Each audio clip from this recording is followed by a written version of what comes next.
Chapter 12 of The Science of Being Great by Wallace D. Wattles. This recording is in the public domain. Hurry and Habit. No doubt you have many problems, domestic, social, physical, and financial, which seem to you to be pressing for instant solution. You have debts that must be paid, or other obligations that must be met.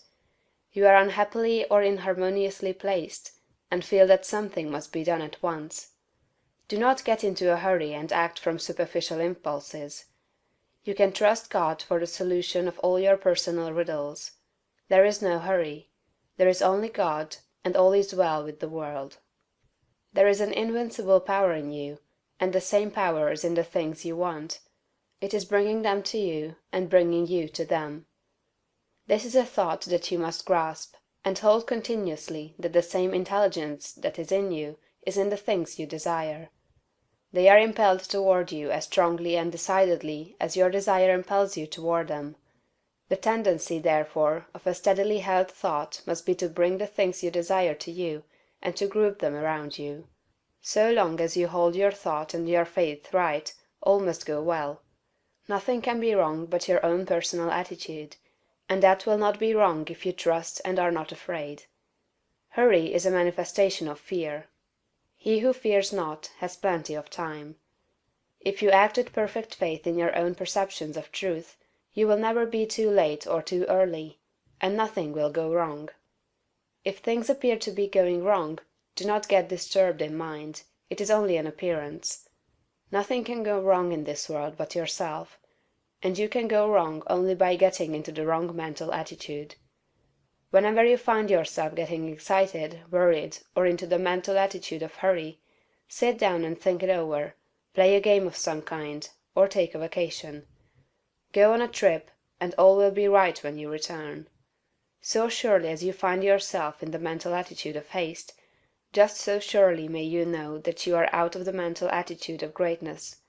Hurry and fear will instantly cut your connection with the universal mind.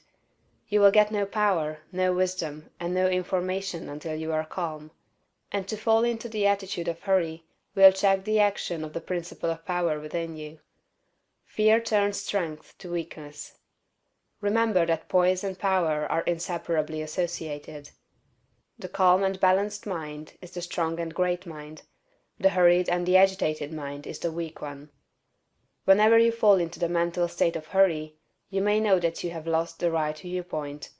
You are beginning to look upon the world, or some part of it, as going wrong. At such times read chapter 6 of this book. Consider the fact that this work is perfect, now, with all that it contains.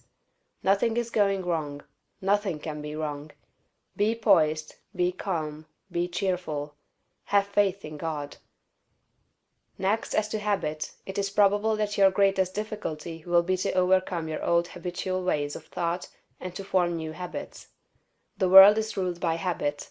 Kings, tyrants, masters, and plutocrats hold their positions solely because the people have come to habitually accept them. Things are as they are only because people have formed the habit of accepting them as they are. When the people change their habitual thought about governmental, social, and industrial institutions, they will change the institutions. Habit rules us all.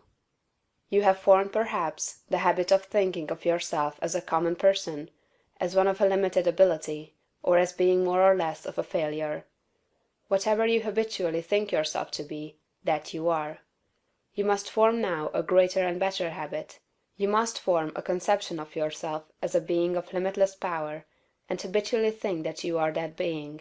It is the habitual, not the periodical thought that decides your destiny.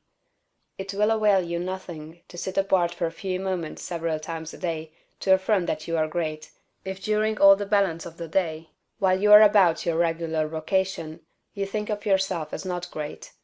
No amount of praying or affirmation will make you great, if you still habitually regard yourself as being small. The use of prayer and affirmation is to change your habit of thought. Any act, mental or physical, often repeated becomes a habit. The purpose of mental exercises is to repeat certain thoughts over and over until the thinking of those thoughts becomes constant and habitual. The thoughts we continually repeat become convictions. What you must do is to repeat the new thought of yourself until it is the only way in which you think of yourself. Habitual thought, and not environment or circumstance, has made you what you are. Every person has some central idea or thought form of himself, and by this idea he classifies and arranges all his facts and external relationships.